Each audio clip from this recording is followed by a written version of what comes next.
seconds and then I will get cracking. Remember this bit? It was always awkward, wasn't it?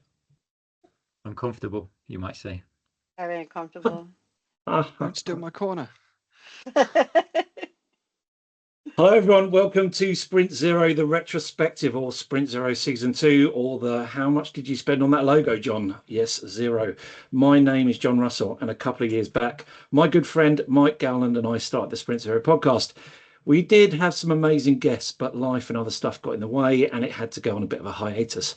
Mike has decided not to join us this time around, and that's cool.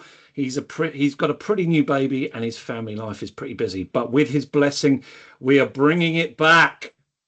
Yeah, come on, get in there. Oh yeah, nice. Thank you. So, what does that mean? Well, that means we needed a new co-host.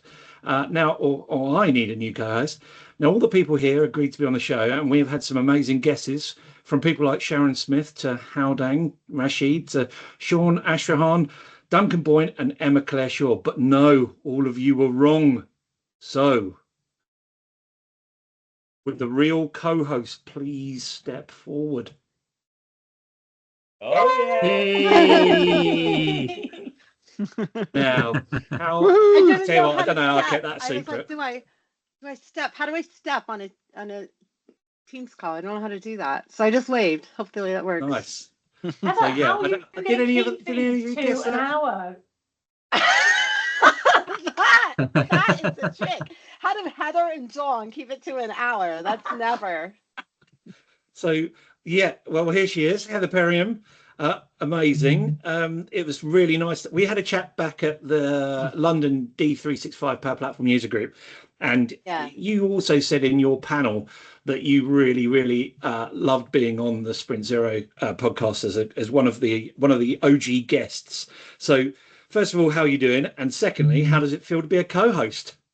Yeah, no, I'm doing great. And I do talk about Sprint Zero all the time because it was, you know, and I shared this on the panel, right? When you're in a new country and you don't know a lot of people and you start getting involved in things, and Sprint Zero made me feel like, you know what, there's this whole community here and I get to be a part of it and people want me here. And then obviously everybody's amazing. And so then when we start talking about co-hosting, I'm like, all of these cool people that I met, like I am most excited to just, well, obviously, Jon, you're the coolest. We've already had that conversation. You wear the best shirts. No shark shirt tonight. Disappointed. That needs to make an appearance. Yeah, sorry, it will do. Yeah, I've gone for flamingo. Okay. But yeah, I just thought, what a great opportunity to, you know, obviously get to talk to people that I know and love, and also to get to know and love more people. Because the one thing we know about our community is there's no capacity limit, right? This community can grow as big as we want it to be, and everybody will continue to support everyone, whether they've been in the community a long time or they just turn up from another country and say, hey, I'd like to get to know you guys. It's always going to be there. So yeah, the opportunity to be a part of that, it's exciting. Plus I get to talk to you all the time. Yeah, like, there's a bonus in it. Yeah. We need to get better at WhatsApp though, don't we? No, everybody knows I'm terrible at WhatsApp. So when Jon says that, I hope every other person now knows, okay, it's not just me. Heather is just terrible at WhatsApp. An unopened message from Heather that says, I'm terrible. I read the message earlier and didn't send it on accident. I didn't send it. I was like, why hasn't Sarah answered me yet? That's really weird. And then I look and I was like, oh, I didn't actually send it. I am sorry. I am really terrible at WhatsApp. Really bad. Isn't that the sentence that everyone is scared of, though? Oh, let me just add you to this WhatsApp channel. No, another one. Another one to mute. Yeah. So thanks a lot, Heather. I really appreciate it. I think it's gonna be great. And yeah, I really appreciate what the kind words that you said at the user group. I really appreciate that. So let's just go. I think everyone here knows everyone, obviously, but let's go around the room and just do a little intro before we get to uncomfortable corner. And just if you want to introduce yourself. So I'll start with Emma. So I'm Emma Shaw. I'm the lead service owner for Power Platform at DEFRA Group in central government. Nice one. And then over to Keith. Yep, thanks, John. Thanks for pronouncing it that way as well. I really appreciate that. So yeah, I'm Keith Atherton. Preempt that one. Yeah, I'm Keith Atherton. I'm a senior Power Platform solution architect for Capgemini, working alongside the lovely Jon Russell. Nice. Thank you, mate. And Charles Dan? Sexton as well. Oh, yeah. And Dan? Hi, I'm Dan Barber. I am the founder of Strathos, which is a fractional strategic advisory and leadership practice. Nice. And Charles? Hi everyone, I'm Charles Sexton, or Charlie Sexton. I'm a Power Platform solution architect working for Capgemini. I'm very happy to be here. Yep, this is not a recruiting pitch. And Sarah, over to you. Hi, I'm Sarah Jones. I have been a recruiter in this space for quite a long time, but I'm doing my best to make it as a coach, step away from the dark side. And I also host Power Platform Community High Fives with Keith here, who forgot to mention it. Thanks, Keith. Oh, Thank that you. old thing. Yeah, I forgot about that. I'm just preparing an uncomfortable corner.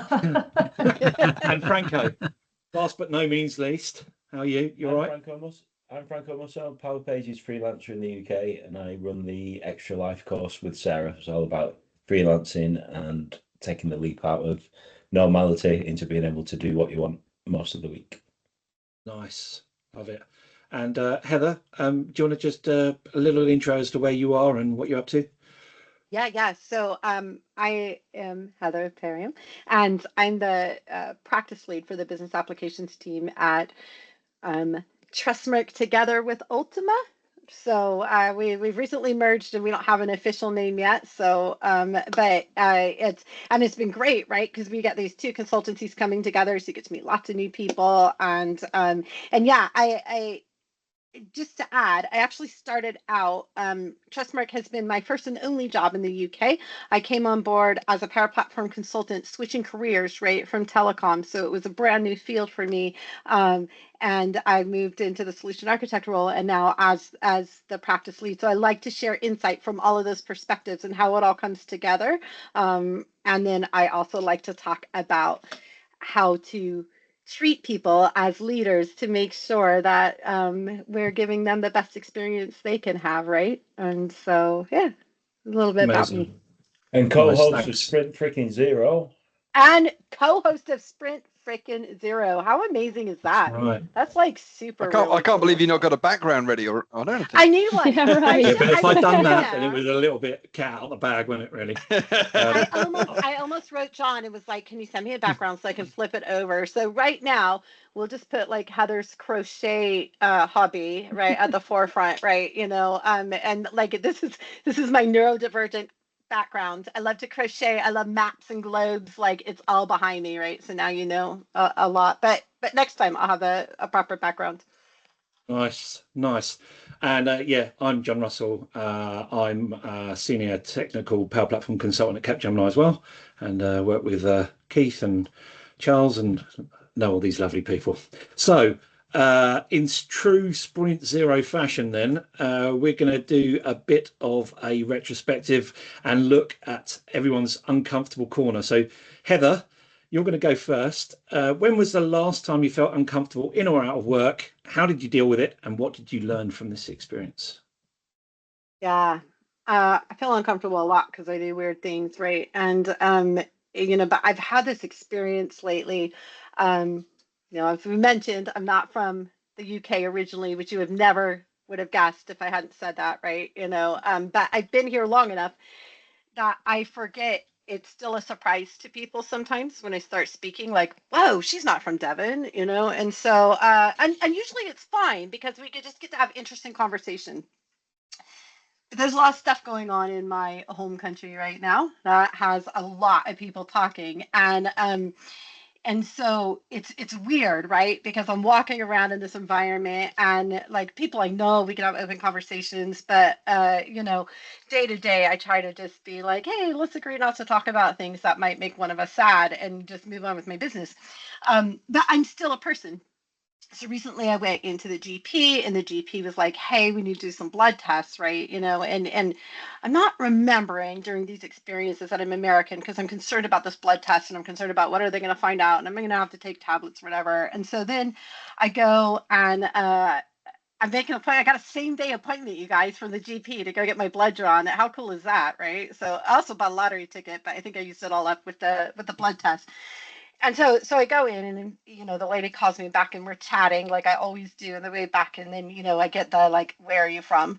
And I was like, oh, here we go, right? And so I got a standard spiel. Like, I moved here from Seattle. Oh, Seattle, I've seen Fraser. Yeah, that's Seattle. That's the one. And but I've lived all over the west coast of the US, and I'm happy here now in Devon. And I just try to leave it at that.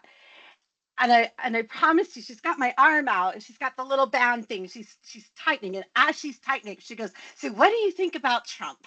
And I'm like, oh my gosh, like she's gonna put a needle in my arm, and I need to answer this question. And so I was like, I think that's a really divisive question. And honestly, I just every day try to wake up and process everything going on. And it's really difficult being far away. And I try to take all of the like British passive skills that I've learned on how to not answer something directly and put it into play. Because I was like, if we align, everything's going to be fine, right? And then we'll just have a good talk about it. If we do not align, she's about to jab a needle in my arm and take blood out of it. Like, I did not want this to happen. And so, but anyway, yeah. So it was really awkward. And I think, Jon, you always say, like, what made you uncomfortable, but what did you learn from it, right? Yeah. I ask people a lot of stuff because I'm curious and I love conversation. And you may have noticed tad extroverted, right? And so I just love to talk to people. And I'm sure she was doing the same thing. Like, hey, there's not a lot of Americans down in South Devon. This is interesting. Let's talk about interesting American things. And it made me think about, like, what are you actually asking this person? And like, why are they engaging in conversation with you? I was like actually there because I needed to find out if something is wrong with my body and if I need to take medication. And that's a stressful, worrying time. And then now you're asking me to share my political views. And I was just like, she wasn't doing it intentionally, but how have I done that to people? Maybe they're there because they just want to talk about a solution for their business, and then I'm going to bring up something what I think is in casual conversation, but it's actually maybe a topic they don't want to go into, right? And so, so I do think I thought about it. It makes me think about a little bit more what are people comfortable talking about, when they're not comfortable talking about, and how can I pick up a sign that maybe this is a direction we don't want to go into, right? I think that's really hard, though, isn't it? I think that's really hard to pick So up hard. sign on that one. Yeah. Has anyone got any tips on like picking up a sign that maybe that wasn't the right question to ask, or was the right question to ask? Anyone got any ideas on that one? All my Possibly when I thoughts get were that British people don't maybe realise what the effect of that question would have on an American person. It's the first thing that springs to mind. So it's like, blah, this is something I can make a conversation out of. And you've gone through all of that thought process, and this person's just thinking they're making conversation and maybe doesn't have strong views. Absolutely. But we're quite good at answering the question as well over here, aren't we? So a good long uncomfortable silence always works well with British people as well. Yeah. Someone's always going to fill that. Yeah. Also, never ask people questions about politics that you don't know very well. That's like, it's not like it, Emma. I mean, ask questions, but right. I don't know, that it was like citing an opinion. She just assumed probably that you'd have agreed potentially on a topic like that. I think it was more that Heather's American and someone, people in, maybe this person in Devon had not had much interaction with an American person, and then thought, well, what's the one thing that I know? Oh, okay, I'll go there, and didn't really think, maybe. It's a tricky one, though, isn't it? You know what I will say? Other people ask me that without asking me that, and they give me like a safe way to answer. So they'll just say, like, how are you feeling with everything going on right now? Are you okay? That's a much different question, right? Because now I can give an answer that feels very safe. It feels very comfortable. I can adjust it to the audience. And so I think that's another thing I would take away. How can I make conversation? Maybe I don't have a lot of information. I'm trying to go with the interesting things, but how can I position it so it's safe for people to give an answer that they're comfortable with and they can pull out of it if it's not the direction they want to go, right? Because if I don't want to talk about it, I can say, well, what's there is there, and I'm here now, and I love where I live, and there's ways to break out of that if I don't want to venture down that road. So yeah, I think it's a good point, Emma. Nice. Yeah, awesome. So hold on, I just was like trying to stay on track, but let's go to Sarah. Sarah, what's your uncomfortable corner? So I had an answer all prepared about South Coast Summit when I first saw John in a hat that he borrowed from Emma. And then That was when I uncomfortable introduced for me. myself, I mentioned high fives, and then Franco introduced himself and mentioned the Extra Life course that I didn't mention. So that made me feel uncomfortable. Seriously, I think related to that is taking the leap and going self-employed for the first time at 41 years old was very uncomfortable, scary, and it's something Franco and I have been talking about all summer, and many people on this call as well. In fact, most of you have had conversations with this year about what it might look like, and then actually doing it and giving others advice on how to manage your day and how to do business development and go from a business to business environment to a business to consumer environment where people are coming to me for help and I'm taking money off individuals rather than businesses has then become a bit uncomfortable for me as well. And it's something that I'm learning to be a bit more professional about, not 100%, because yeah, I've done that today. But yeah, that's made me feel uncomfortable.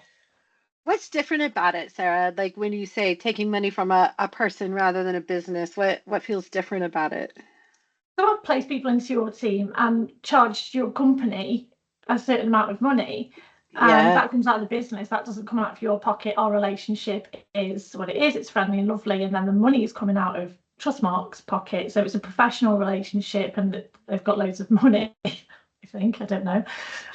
Whereas, if I was dealing with you directly and then you're paying me out of your personal bank account, that's different when we've got a friendly relationship to kind of go, yeah, I would talk to you 6 months ago about this for free, but now charge me. That's uncomfortable. Yeah. But I believe in it as well. And I think that's what I'm doing about it. And to finish the question is I believe in what I'm doing. I believe that I'm doing it for the right reasons. And so I'm not here pitching my services by any means, but it is, you all know me quite well, and that flip to a different business model has been difficult, but I am sticking with the belief that people are looking for that kind of support. I mean, I think it's pretty obvious that you believe in yourself, which I think I really admire that, because I've had trouble with that in the past.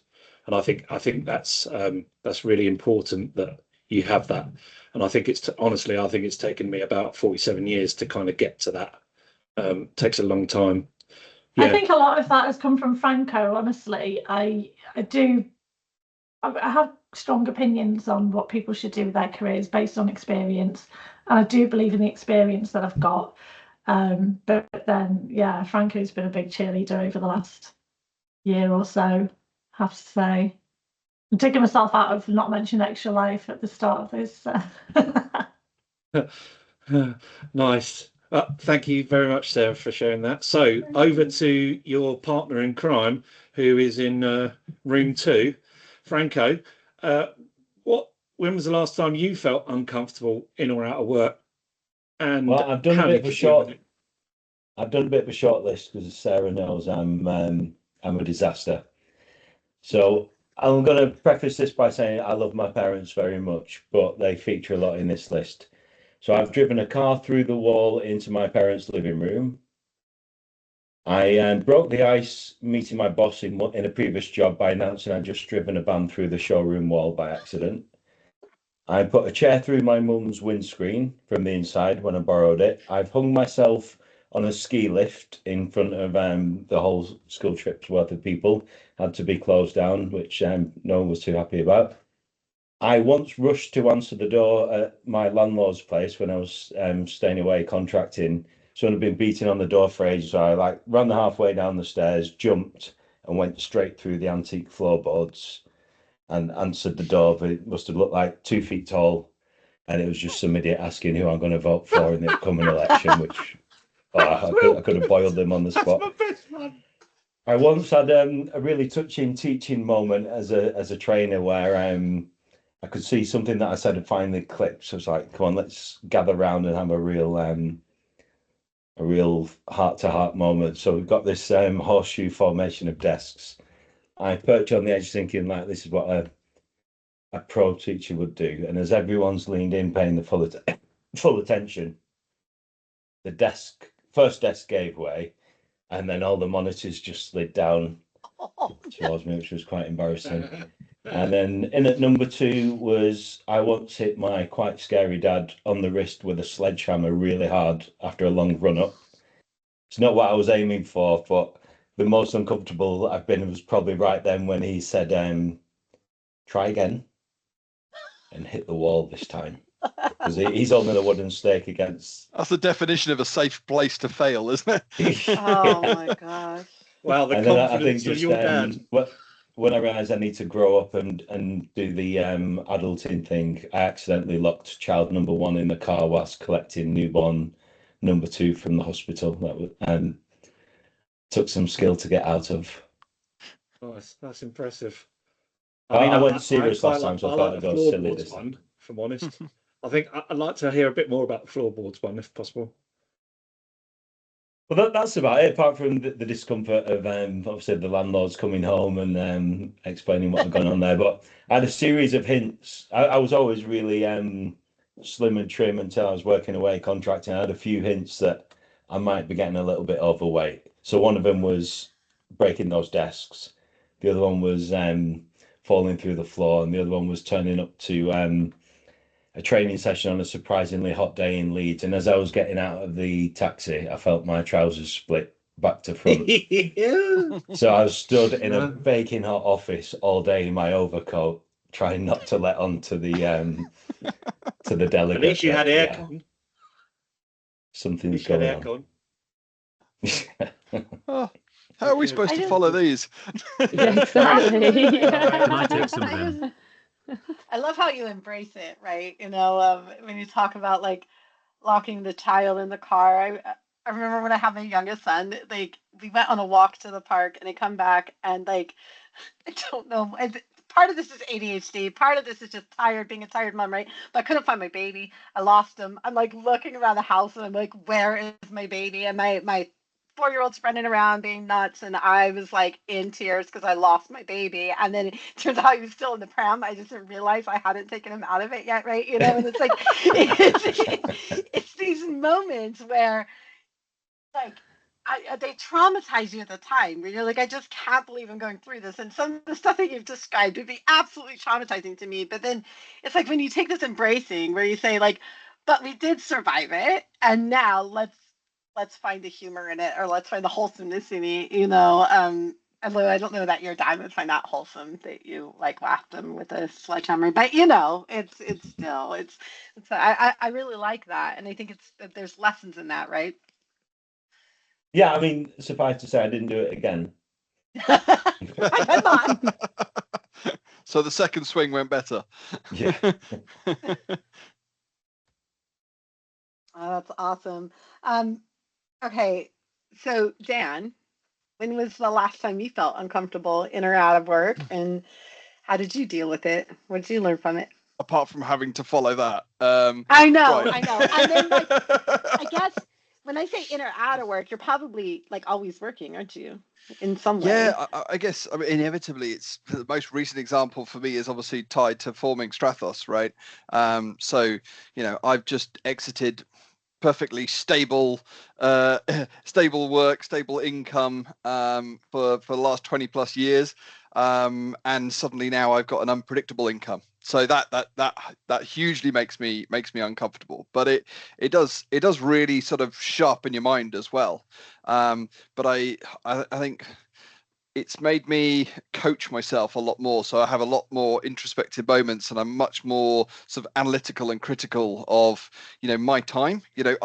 I'm building up a client base now, but, I'm still working 40 plus hours a week, even without 40 plus hours of work, because there is so much that goes on behind the scenes around building a business, building a brand, all that kind of stuff. And it's like, oh wow, how am I going to fit some clients into this? Right, okay.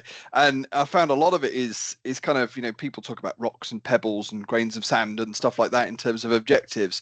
I find I've got to be really, really diligent that I don't focus on all the little grains of sand, and find lots of busy work to do, because my time just disappears like that nowadays, and I don't know where it's going. And I've got to plan for the fact that I need to carve out X amount of time for work, client work, paid for work.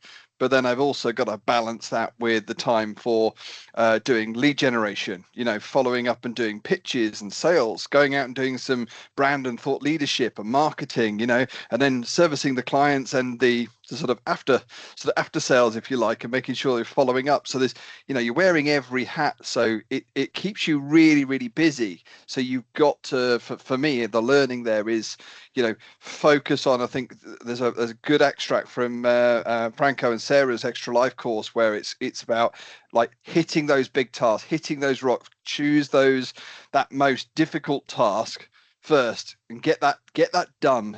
Don't find the busy work. You can always find busy work. Get the good stuff, the meaty stuff, the value stuff out of the way. And if you've got some time left over, great, go and do some work that's a little bit more sort of fun, but not exactly a high priority. So yeah, that was kind of my uncomfortable moment. Dan, what about, you said there at the start about being more self-aware and coaching yourself. What does that kind of look like on a day-to-day? Like, are you talking about tools that you're putting in place, or are you talking about literally you're kind of having like time to yourself and thinking like, I need to do this, I need to do that in your head? Or what does that look like? It starts with the latter. It starts with giving you time to actually think. We are very, very good human beings of just constantly being busy, and finding stuff to do, and we're useless at sitting still, stopping and going, let's have a think. I mean, the title of this, retrospective, it is all about that pause, think, evaluate, how can I look into continuous improvement? How can I look into how can this be better? So it starts with that what you were saying there, John. It starts with just giving yourself the time to think, to take a step back, take a moment and think. And if you can't do that, then anything that you do to try and fix you or improve you is going to be more reactionary rather than sort of strategic in terms of actually making a much bigger difference. Your reactionary stuff may make a difference, but it might be short term or it might be small. You take a little bit of time to think and think of something bigger and more impactful and implement that. It will have a much more dramatic effect on what you're trying to achieve. So the bits you followed on to, the tools, the people, the processes, they're all the levers you can use to try and solve your problem. But thinking and pausing, that's your golden thing to focus on. So you're pausing and thinking, and that's actually proactive rather than reactive. Mm-hmm. Yeah. I mean, it's no offense. It's quite simple when you think about it. But I never really yeah. I think it's so scary though, because like my method has always been to work ADHD into my job is I do the things I really enjoy, and then I hire people to do the things I don't want to do, and that's worked really, really well for me. You have nowhere to hide, do you, Dan? No. Like you have to do everything. You can't just give it away. I mean, the beauty of hopefully scaling out, if that happens, then I can use, because I'm fractional resource as well, so I work for multiple companies multiple times to fix certain problems at certain times. So the way I can leverage that approach that you talked about there is find other fractional people within my network and go, haha, branding, marketing, cool, right, come here, yeah, let's network and let's work together, you know.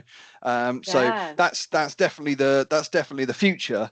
But you know, a lot of when you're forming a business, a lot of your business is up here, and it's stopping, thinking, and getting it out of here onto paper and making sure it actually still makes sense when you get it on paper, because sometimes, I'll be truthful, it makes no sense when you get it out of your brain and put it on paper and you go, yeah, right, let's try that one again. Yeah, but that process and that time is really good. It's harder because you're not getting your basic salary that you would in another job, so you take your time so much more seriously. It's different how you think about it, isn't it? Mm-hmm. Yeah, absolutely. And then think, am I doing the right thing? Should I be doing this? And there's some days I'm like, I'm not working. My brain is not working. Often, but yeah, to your point on the Extra Life course, you know, you work, you don't have to fix yourselves to the 9 to 5 either. You know, you are working to your schedule. When you've got good energy, you're smashing through things. When you've got low energy, you're focusing your energy somewhere else. You know, what little you've got focusing somewhere else, but you're always going to get what you want done because it's yours. You're passionate about it. You love what you do, right? And that's why we do what we do. Yeah. And Dan, just a quick question. You said, like, you know, 40 hours you're working kind of on, you know, brand awareness, marketing, lead generation, plus working with clients. So has your work-life balance got better or worse from being at your previous company? It's a really good question.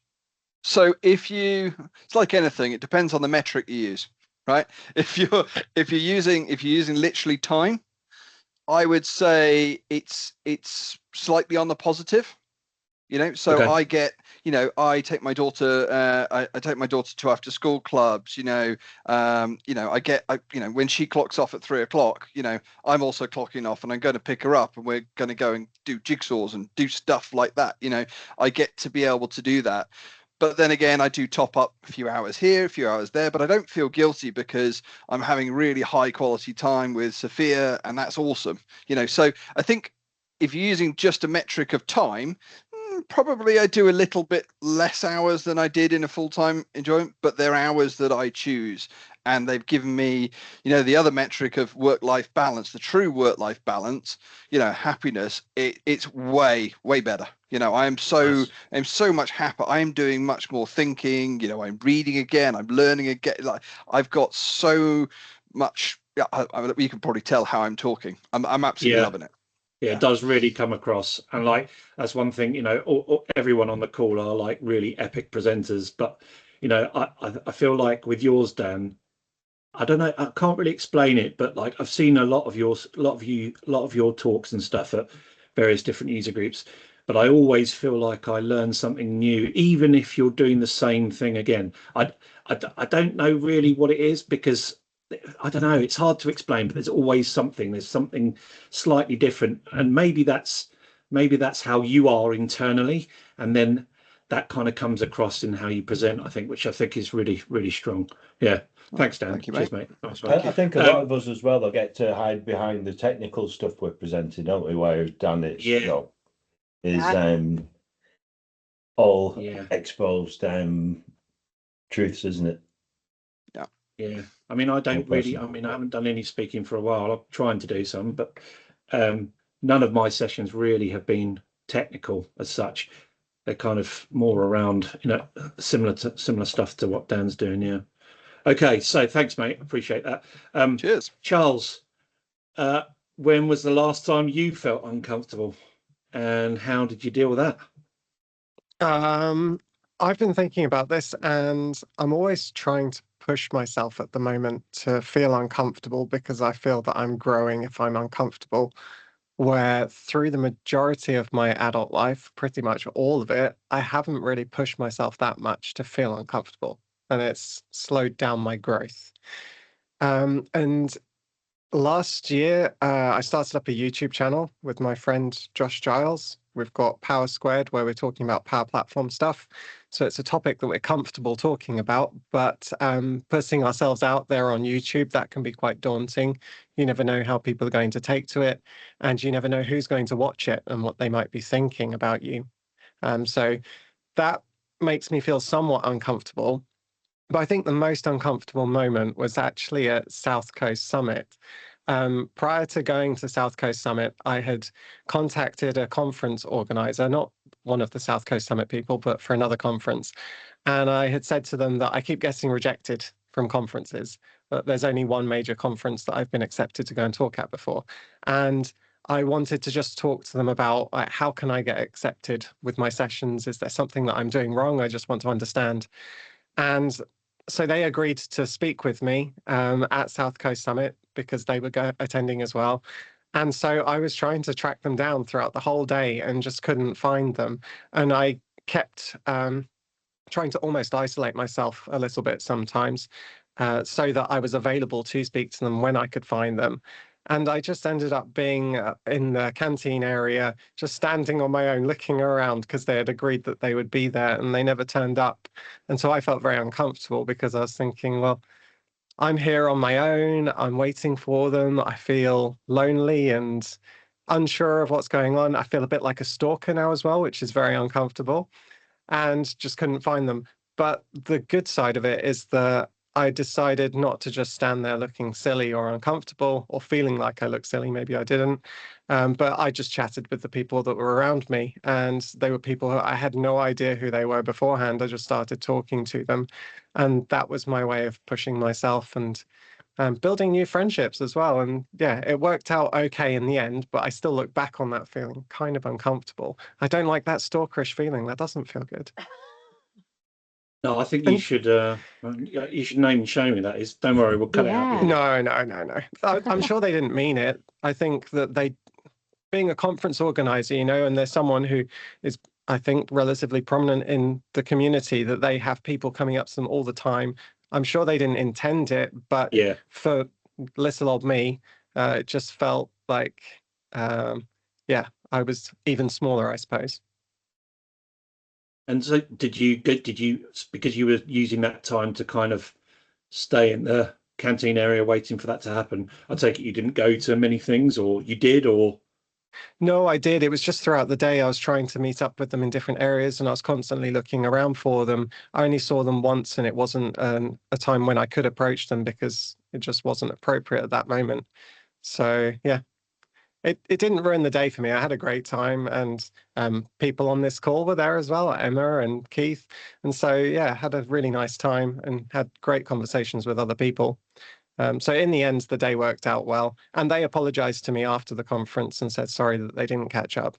But yeah, still had that uncomfortable feeling. And how are your session submissions now? We'll see, won't we, if I get accepted to anything. Are we all looking at the gray bars and Sessionize? Is that that's what I feel like my daily routine is let me pull up Sessionize. They're all still gray. Okay. If my ego ever grows too much, I just look on Sessionize. The most humbling tool on the internet. Yeah, absolutely. And sometimes I know I'll push the button, and then as soon as I push the button to submit the session, I'm like, you're such an idiot, why'd you do that? Nobody's gonna want you. And you have to kind of fight through it anyway, right? So I do say pushing the button is the first step. Absolutely. It does take a lot of guts, doesn't it, to do that kind of thing? So I really respect everyone who goes for that. I think it's worth just mentioning that I know from the UK conferences alone, they get up to 800-900 submissions of sessions. Only about half of them are Keith. Joking. Now, come on now. I knew there'd be some barbed comment somewhere. There's no burn emoji. Tell you what, your frequent 43 minutes. Mate. Yeah. That's a personal best for Sarah, I think. Miles must be through the roof. I can't help it. But then it's hard for them to select. And having done it previously with Experts Live, with a smaller number of submissions, you get a bit fatigued as well. And then you've got, for me, it's one of the metrics I was looking at was how much AI was likely to be in the session descriptions. And I think it's a worthwhile exercise finding out how they like them to be written, but I wouldn't take it personally by any stretch, because it's really hard to get selected because of the volume of sessions being put in. I think an interesting one, though. I was just joking. My favourite session that I've ever presented was with Sarah and Keith at Scottish Summit. And randomly, that was rejected initially. Someone else fell out of the schedule. We got in, got a great crowd, really good response, and had a brilliant time. That's one of the best Literally, I've ever presented. community high-fiving in the corridors afterwards. It was fantastic. It's up there for me. It's one of my favorites ever, and I've done a few, so yeah, definitely. As Sarah would say, I've been around a bit. Yeah, it's been about it. I think It's your fourth conference this week, isn't it, Keith? I'm at one right now, actually. I've got to duck off in a minute. I'll be right back. Yeah. I don't know if you're joking or not.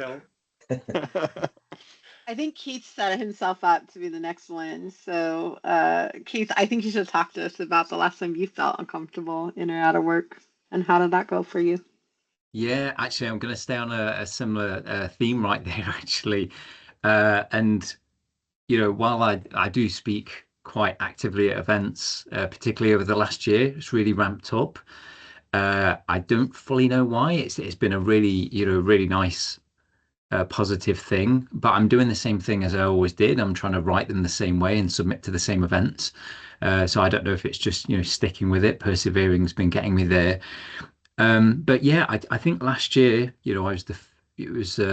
I started a new job. Me and Sarah both started new jobs at the start of last year in the January, and we started a Power Platform community high five user group in the same week in January there as well. So it was a lot to take on. There was a lot of other things going on in life for both of us as well, many other things. So it's just busy all round.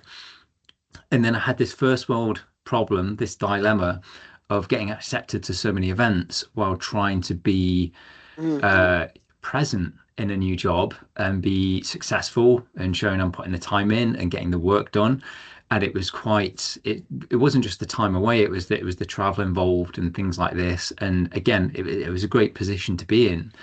And I did find that really tricky to find the right balance. And I did have a few projects on at the same time during that job that were also very challenging. That even led to me working with 4 laptops at once, every day, all day, to keep track of everything at once. I've seen that screenshot. It's not good.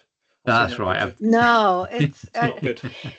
Well, and I think, Keith, I will, I do. I'm dying to ask this, so I'm going to. I don't know. John didn't tell me I could ask questions, but I also get to do what I want, right? So I'm just going to do it. Course, yeah.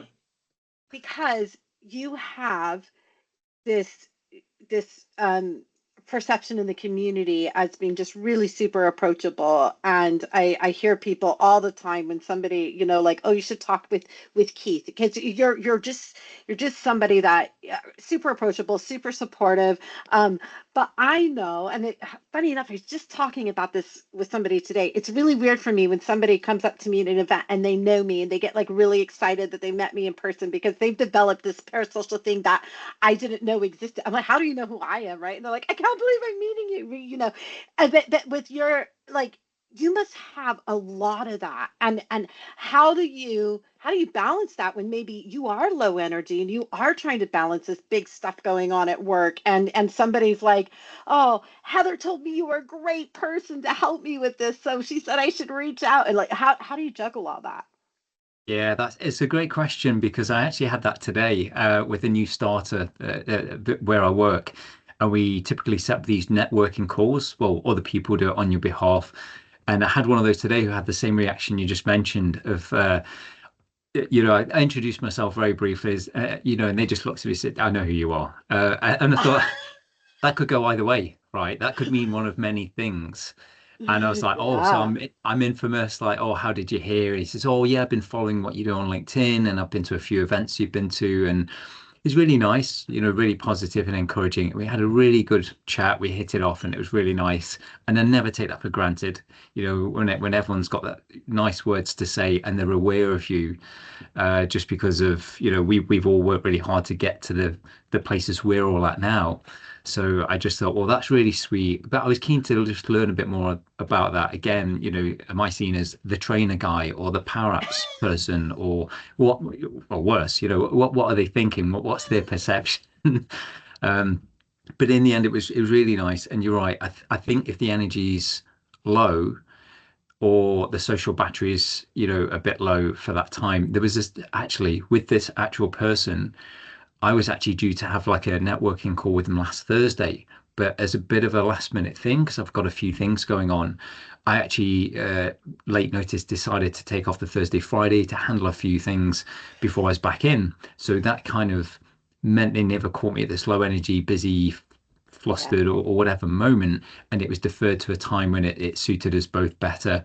And they saw, public Keith or whatever they're expecting. I don't know, but they saw the me they were expecting. And I think it's one thing I learned with that. And again, all of these are, being accepted to speak at events. It's good to defer things if it's not the right time for you, or to say no. It might feel difficult. I struggle with that if I've made a commitment to do something or be somewhere, or to take part in something. But already this year, I've been lucky enough to be accepted for a couple of events already, and there's a couple I've said no to. I've given them as much notice as I could. Some of them are like 3 or 4 months away, so it's not been a major thing, a major issue for anyone. But just recognizing I've got 3 in a row there. That's a bit bonkers in 3 different countries with lots of travel. It's a nice situation to be in, but I'm going to pick one of them and I'm going to tell the other 2 no and apologize, and see if I can help them in any other way, get a replacement or something. And I think it's totally fine to do that and not take on too much. Yeah. So just sorry, Franco, just one question for Keith. Like, I think one of the best things about you, Keith, is that you are like a proper gentleman. Do you know what I mean? Like, I don't have many people I can't really think of anyone apart from Franco, but and Dan, who are on the call. No pressure. I can't really think of somebody else who is just always nice. Like, you're not faking it. You're just a sound guy. And I always remember when you came and stayed here, and how well you got on with my kids, to the point where we were at a user group in London and I FaceTimed them to say goodnight, and they were like, "Where's Keith? Where's Keith?" Like, they wanted to speak to you. And yeah, you have that, like, this subconscious infectious personality. I don't really know what it is, but there's something there that, and I think a lot of people are drawn to you, and you're very passionate about community, and you're always willing to help. So going back to what my actual question was, and I think you kind of answered it, like, are you saying no more often? Yeah, well, thanks for the kind words. Appreciate that. And yeah, love your wife and kids, John. It was great to meet them all. My wife. Okay. This is being recorded, right? Yeah. Yeah. And heavily edited. But yeah, no, I did absolutely saying no more doesn't always feel natural to me. It does make me feel uncomfortable many times, particularly when it's a commitment or a bigger commitment, or something that's looming, something that's coming up the next few days. It's harder to say no because it feels like I'm not honoring a commitment, if I've given my word on something. But again, you've got to look after yourself as well and do the right thing. And if it's my fault I've submitted for too many events in the first place, or I've taken on too much, some of that's, my fault, and it's good to be accountable, just take ownership of it and say, sorry, I've got too many things on there. Can't speak for your user group this month, but I'm free in the next couple of months. Does that one work better? Can we swap? Does that work? There's ways of handling it where it's not just outright no's or letdowns. But yeah, saying no, it's actually a relief a lot of the time that I'm making that decision and not just sticking with it and heading towards a burnout or a crash. Yeah, you don't want to go to that 4 laptop situation.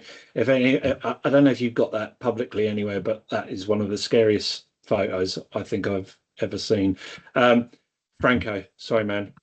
You can ask a question. I was just going to say, testament to what a gent Keith is, handled it like a gentleman. But his uncomfortable corner could have been when I unannounced let myself into his hotel room in Vegas. So a mutual friend looking frazzled in the lobby. He's like, "Could you just put my case into this room? Here's the key." Like, yeah, sure. And like, very much in a rush. Let myself in. He's like, "All right, mate, Franco, is it?" Like, yeah. Keith, Nothing dodgy happened, but Yeah, that's right. Yeah, Franco letting himself into my Vegas hotel room with his, with a spare room key. We could write a book on what happened. But yeah, it was yeah, absolutely fine. reassured him Happy with, to oh, help. don't worry, this is not my case. I brought it for someone else. Things got interesting. Yeah. Yeah. Well, thank you very much, Keith. Cheers for Thank you. Spicier than I sharing. expected. So we're going to head over to, last but no means least, Emma. When was the last time you felt uncomfortable? And you can't tell the story about us at South Coast Summit Quiz.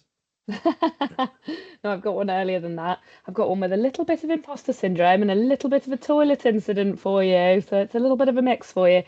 Um, so I was asked to speak at an event, a Microsoft customer event last year. And it was like a half an hour presentation. They just wanted me to tell the story about us adopting Power Platform. All good, done it lots of times, cobbled the slides together from stuff I already had, felt really confident going in. And then a couple of weeks before, found out that the event was badged as an AI and agents event, which my talk was not about at all, didn't really touch on AI or agents at all, which immediately triggered my imposter syndrome. So I felt already on the back foot going to the event, even though they had asked me to present on it. But was reassured that that's what people were expecting, etc. And there were lots of other customers there talking about loads of other stuff, so that was all good. Anyway, just before I go in to do my session, there was a little coffee break before. Someone said, "Oh, you need to go in and get mic'd up." I thought I'll just pop to the toilet really quick before. I'm wearing a jumpsuit, so didn't want to get mic'd up and then have to go to the toilet because I would have had to unrig everything. So pop to the toilet in the jumpsuit. It's got like a little waist tie thing at the back, like 2 ties. Go to the toilet, get up from the toilet and realise one of the ties has been dangling in the toilet the entire time. Lovely. I'm supposed to be on stage in like 3 minutes, haven't got the microphone on, and now have wee on my clothes. So did the best I could, gave it a little wash off, dried it off as much as I could, but it was sodden. Like there was literally no coming back from this. So anyway, tied it up. It was only the tie, I did think about chopping it off, but it felt brutal because I'd only worn it once before. So off I go, sort of crab walking back into the room because I didn't want anyone to see the behind of my outfit. Get mic'd up at the back of the room, crab walk onto stage when it's my turn.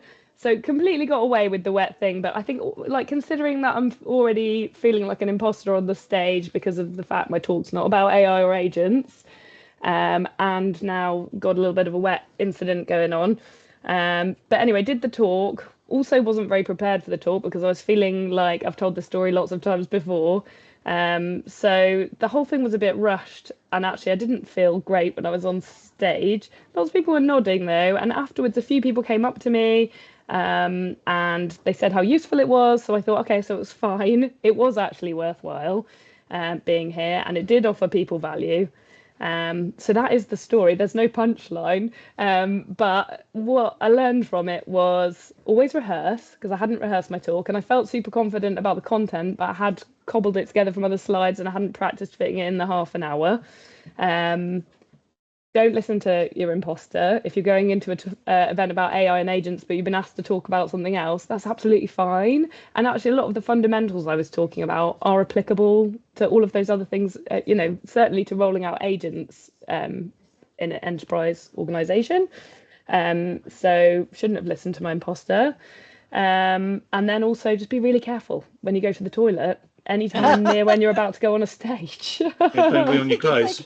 Don't wee on your clothes. Yeah, ideally. That's such, first of all, I think you're so brave for wearing a jumpsuit because I'm always so scared of because you're really vulnerable in a jumpsuit, aren't you? When you have to use the facilities, you're like, okay, this is a process. This is not this is not going to be quick. This is not going to be fast. And then so yeah, but how amazing again that you've embraced that and are sharing it. But I kind of died inside on your behalf a little bit because I think that's what I would have felt like if I was there. It would have been like a part of me just is dead, right? So yeah, no, kudos to you. That's amazing.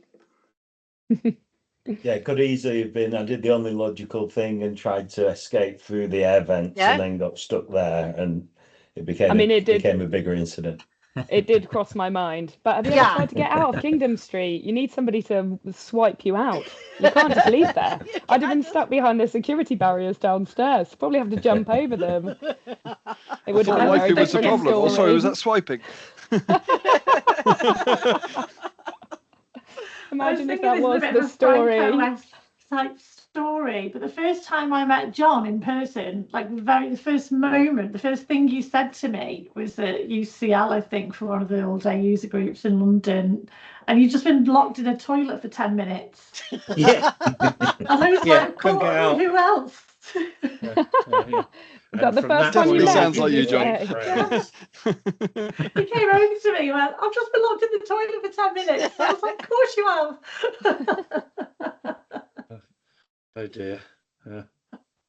That's it's amazing. It's amazing. But I think it's interesting because we all have those vulnerable moments, right? Where we just and I think that people see people like Keith doing 800,000 sessions a year, and they're like, he's never uncomfortable. He never has a problem, and it's nice sometimes to realize that we all have these kind of little incidents. John, Hmm. nobody's asked you what your uncomfortable corner is, and I actually want to know. No pressure, but I expect it to be Okay. amazing. So I think the uncomfortableness that I feel sometimes is when I am on new projects. So when I start on something new, I feel like I have to kind of like explain to people that I can be working at like 1,000 miles an hour and talking at 1,000 miles an hour and interrupting people. And that it's never really been a problem. It's only really been a problem, like personally, I think it's my problem, right? So people have always been accommodating for it. And yeah, on this, I'm on a new project now, and I'm very aware that I do things really quickly. And it's something that I need to kind of like tame a bit and slow down a little bit, because otherwise I get too far ahead and then people have to catch up, or I'm too far ahead and I've kind of lost the scope of what I'm supposed to be doing.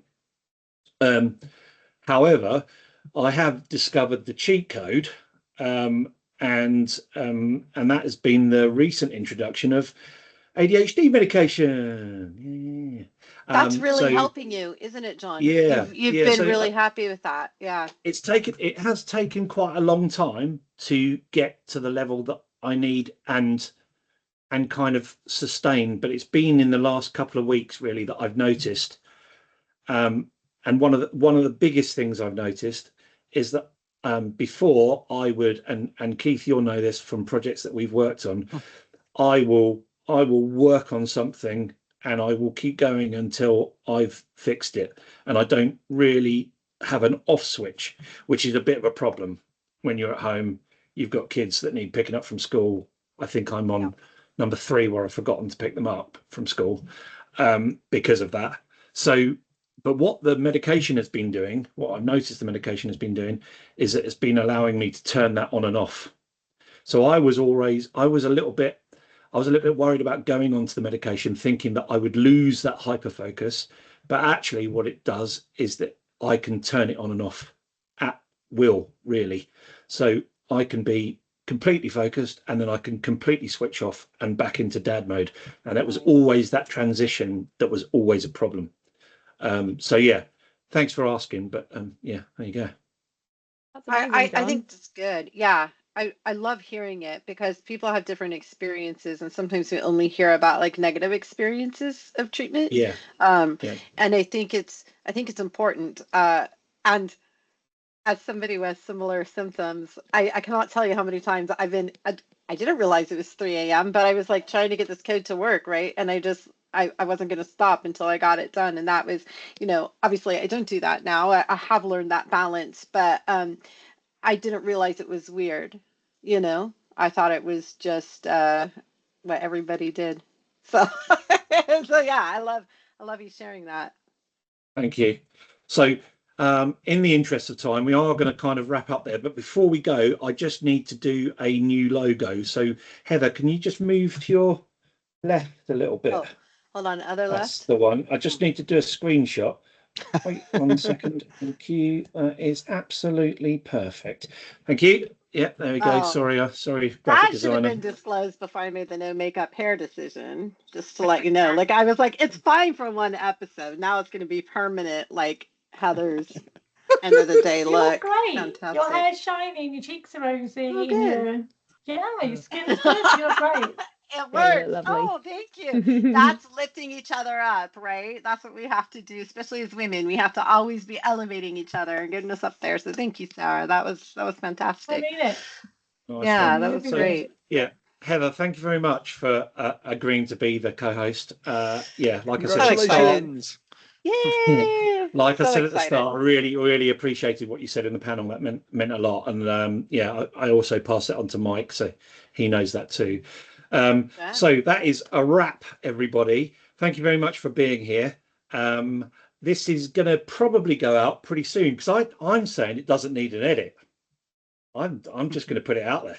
I don't think it Go does. for it. It Yeah. will just go.